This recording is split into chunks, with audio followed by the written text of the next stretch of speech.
Hi hello ಎಲ್ಲರಿಗೂ ನಮಸ್ಕಾರ. Welcome back to our YouTube channel. ಯಾರೆಲ್ಲ ವಿಡಿಯೋ ನೋಡ್ತಾ ಇದ್ದೀರಾ ದಯವಿಟ್ಟು ಸಬ್ಸ್ಕ್ರೈಬ್ ಮಾಡಿ. ಸಬ್ಸ್ಕ್ರೈಬ್ ಮಾಡೋದ್ರ ಮೂಲಕ ಪ್ರೋತ್ಸಾಹ ಮಾಡಿ ಅಂತ ಹೇಳ್ತಾ, ಮೊದಲನೇ ಪ್ರಶ್ನೆ ಇದು.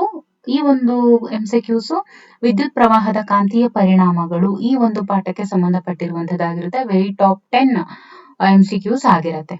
ಓಕೆ, ಮೊದಲನೇ ಪ್ರಶ್ನೆ, ಒಂದು ಕಾಂತದ ದಕ್ಷಿಣ ಧ್ರುವವನ್ನ ಇನ್ನೊಂದು ಕಾಂತದ ದಕ್ಷಿಣ ಧ್ರುವದ ಹತ್ತಿರ ತಂದಾಗ ಏನಾಗುತ್ತೆ? ವಿಕರ್ಷಿಸುತ್ತದೆ, ಆಕರ್ಷಿಸುತ್ತದೆ, ತಟಸ್ಥವಾಗಿರುತ್ತದೆ, ಎಲ್ಲವೂ ಅಂತ ಇದೆ.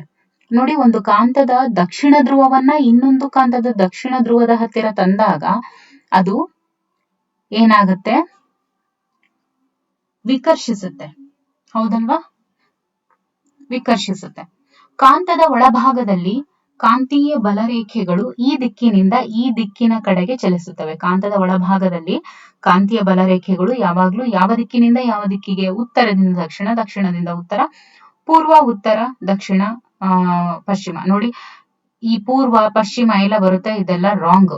ಓಕೆ, ಉತ್ತರದಿಂದ ಯಾವಾಗ್ಲೂ ದಕ್ಷಿಣದ ಕಡೆಗೆ. ಓಕೆ, ಈ ಮುಂದಿನ ಚಿತ್ರದಲ್ಲಿ ಇರುವಂತೆ ಒಂದು ನೇರ ವಾಹಕದ ಮೂಲಕ ವಿದ್ಯುತ್ ಪ್ರವಹಿಸಿದಾಗ ಆ ಎ ಬಿಂದುವಿಗೆ ಹೋಲಿಸಿದಾಗ ಬಿ ಬಿಂದುವಿನಲ್ಲಿ ಕಾಂತಕ್ಷೇತ್ರ ಎಷ್ಟಾಗಿರುತ್ತೆ? ನೋಡಿ, ಎ ಒಂದು ಪಾಯಿಂಟ್ಗೆ ಹೋಲಿಸಿದ್ರೆ ಬಿ ನಲ್ಲಿ ಎಷ್ಟು ಕಾಂತಕ್ಷೇತ್ರ ಇರುತ್ತೆ ಅಂತ ಕೇಳಿದ್ದಾರೆ. ಹೆಚ್ಚಾಗಿರುತ್ತದೆ, ಕಡಿಮೆ ಆಗಿರುತ್ತದೆ, ತಟಸ್ಥವಾಗಿರುತ್ತದೆ, ಎಲ್ಲವೂ ಅಂತ ಹೇಳಿದ್ದಾರೆ. ನೋಡಿ, ಇದಕ್ಕೆ ಕಂಪೇರ್ ಮಾಡಿದಾಗ, ಓಕೆ, ವಿದ್ಯುತ್ ಪ್ರವಹಿಸ್ತಾ ಇರಬೇಕಾದ್ರೆ ಎ ಬಿಂದುವಿಗೆ ಹೋಲಿಸಿದ್ರೆ ಬಿ ಬಿಂದುವಿನಲ್ಲಿ ಕಡಿಮೆ ಇರುತ್ತೆ. ಓಕೆ, ಎ ಬಿಂದುವಿಗೆ ಹೋಲಿಸಿದ್ರೆ ಬಿ ಬಿಂದುವಿನಲ್ಲಿ ಕಡಿಮೆ ಇರುತ್ತೆ. ಓಕೆ, ಇನ್ನು ನಾಲ್ಕನೇ ಪ್ರಶ್ನೆ, ಒಂದು ವಾಹಕದ ಮೇಲೆ ವರ್ತಿಸುವ ಬಲವು ಗರಿಷ್ಠವಾಗಬೇಕಾದ್ರೆ ವಿದ್ಯುತ್ ಪ್ರವಾಹದ ದಿಕ್ಕು ಮತ್ತು ಕಾಂತಕ್ಷೇತ್ರದ ದಿಕ್ಕುಗಳ ನಡುವಿನ ಕೋನ ಎಷ್ಟಿರುತ್ತೆ ಅಂತ ಕೇಳಿದ್ದಾರೆ.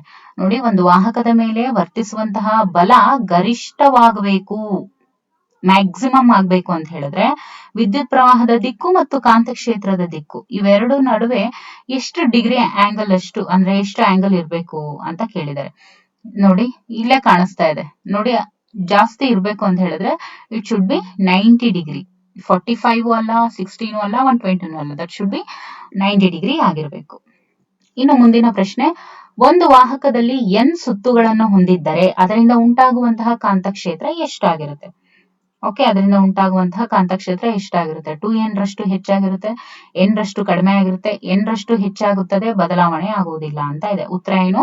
n ರಷ್ಟು ಹೆಚ್ಚಾಗುತ್ತದೆ ಅನ್ನುವಂಥದ್ದು. ಅಂದ್ರೆ n ಸುತ್ತುಗಳನ್ನು ಹೊಂದಿದ್ರೆ ಅದು n-ನಷ್ಟೇ. ಇವಾಗ 10 ಸುತ್ತಿದೆ ಅಂದ್ರೆ ಅದು 10 ಸುತ್ತಷ್ಟು ಕಾಂತಕ್ಷೇತ್ರ ಒಳಗೊಂಡಿರುತ್ತೆ ಅಂತ ಅದರ ಅರ್ಥ. ಇನ್ನು ಫ್ಲೆಮಿಂಗ್ ನ ಎಡಗೈ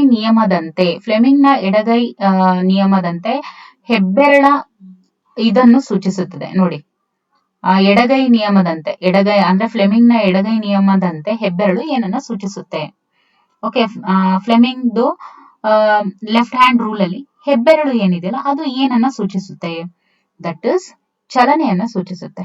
ಓಕೆ, ಇನ್ನು ವಿದ್ಯುತ್ ಶಕ್ತಿಯನ್ನು ಯಾಂತ್ರಿಕ ಶಕ್ತಿಯಾಗಿ ಪರಿವರ್ತಿಸುವಂತಹ ವೈಜ್ಞಾನಿಕ ಸಾಧನ, ವಿದ್ಯುತ್ ಶಕ್ತಿಯನ್ನ ಯಾಂತ್ರಿಕ ಶಕ್ತಿ. ನೋಡಿ, ವಿದ್ಯುತ್ ಜನಕ, ವಿದ್ಯುತ್ ಮೋಟಾರ್, ಸೌರಕೋಶ ಎಲ್ಲವೂ ಅಂತ ಇದೆ. ಯಾವುದು ಯಾಂತ್ರಿಕ ಶಕ್ತಿಯಾಗಿ ಪರಿವರ್ತಿಸುವಂಥದ್ದು? ಯಾವುದು? ಎಸ್, ಯಾಂತ್ರಿಕ ಶಕ್ತಿಯಾಗಿ ಪರಿವರ್ತಿಸುವಂಥದ್ದು ದಟ್ ಇಸ್ ವಿದ್ಯುತ್ ಮೋಟಾರ್. ವಿದ್ಯುತ್ ಮೋಟಾರ್ ಏನಿದೆ ಇದು ಯಾಂತ್ರಿಕ ಶಕ್ತಿಯನ್ನಾಗಿ ಪರಿವರ್ತಿಸುತ್ತೆ. ಆಮೇಲೆ ಒಂದು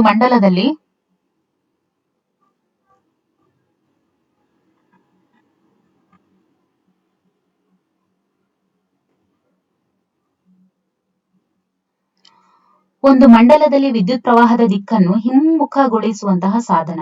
ನೋಡಿ, ಒಂದು ಮಂಡಲ ಇದೆ, ಆ ಒಂದು ವಿದ್ಯುತ್ ಮಂಡಲದಲ್ಲಿ ವಿದ್ಯುತ್ ಪ್ರವಾಹದ ದಿಕ್ಕನ್ನ ಹಿಮ್ಮುಖಗೊಳಿಸುತ್ತೆ. ಅಂತ ಒಂದು ಸಾಧನ ಯಾವುದು ಅಂತ ಹೇಳಿದ್ರೆ ದಿಕ್ ಪರಿವರ್ತಕ, ಕುಂಚಗಳು, ಉಂಗುರಗಳು, ಬ್ಯಾಟರಿ ಅಂತ ಇದೆ. ದಿಕ್ ಪರಿವರ್ತಕ, this is the right answer. Okay, ಒಂದು ಪರ್ಯಾಯ ವಿದ್ಯುತ್ ಪ್ರವಾಹವು ಪ್ರತಿ 2/200 ಸೆಕೆಂಡುಗಳಿಗೆ ತನ್ನ ದಿಕ್ಕನ್ನ ಬದಲಿಸಿದ್ರೆ ಅದರ ಆವೃತ್ತಿ ಎಷ್ಟಿರುತ್ತೆ ಅಂತ ಹೇಳಿದ್ದಾರೆ. ಎಷ್ಟಿರುತ್ತೆ? ಈಗ ಓಕೆ, ಪ್ರತಿ 200 ಸೆಕೆಂಡಿಗೆ 2 ಸತಿ ಅದು ಏನಾದ್ರೂ ತನ್ನ ದಿಕ್ಕನ್ನ ಬದಲಾಯಿಸಿದ್ರೆ ಅದರ ಆವೃತ್ತಿ ಎಷ್ಟಾಗಿರುತ್ತೆ, ಅದರ ಫ್ರೀಕ್ವೆನ್ಸಿ ಎಷ್ಟಾಗಿರುತ್ತೆ ಅಂತ ಹೇಳಿದ್ರೆ ಅದರ ಉತ್ತರ 50 ಹರ್ಟ್ಸ್ ಅಷ್ಟು ಇರುತ್ತೆ. ಓಕೆ, ಇನ್ನು ಮನೆಗಳಲ್ಲಿ ಬಳಸುವ ರೋಧಗಳ ಜೋಡಣೆಯ ಪ್ರಕಾರ ಅವಾಗ್ಲೇ ನೋಡಿದ್ವಿ, ಅಂದ್ರೆ ಹಿಂದಿನ ಒಂದು ವಿಡಿಯೋದಲ್ಲಿ ಏನಂತ ಆಯ್ತು, ಮನೆಗಳಲ್ಲಿ ಫ್ಯೂಸ್ ಅನ್ನ ಯಾವ ರೀತಿ ಜೋಡಿಸಿರ್ತಾರೆ, ಸರಣಿ ಅಂತ ಹೇಳಿದ್ವಿ. ಹಾಗಾದ್ರೆ ಇಲ್ಲಿ ಸರಣಿ, ಸಮಾಂತರ ಎರಡೂ ಸರಿ ಯಾವುದು ಅಲ್ಲ ಅಂತ ಇದೆ. ಉತ್ತರ ಏನು? ದಟ್ ಇಸ್ ಮನೆಗಳಲ್ಲಿ ಬಳಸುವ ರೋಧಗಳ ಜೋಡಣೆ.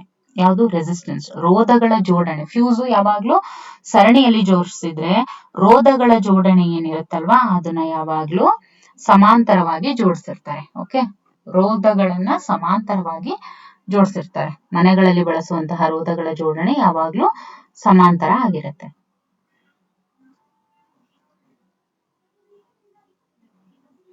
ವಿಡಿಯೋ ವೀಕ್ಷಿಸಿದ್ದಕ್ಕಾಗಿ ಧನ್ಯವಾದಗಳು.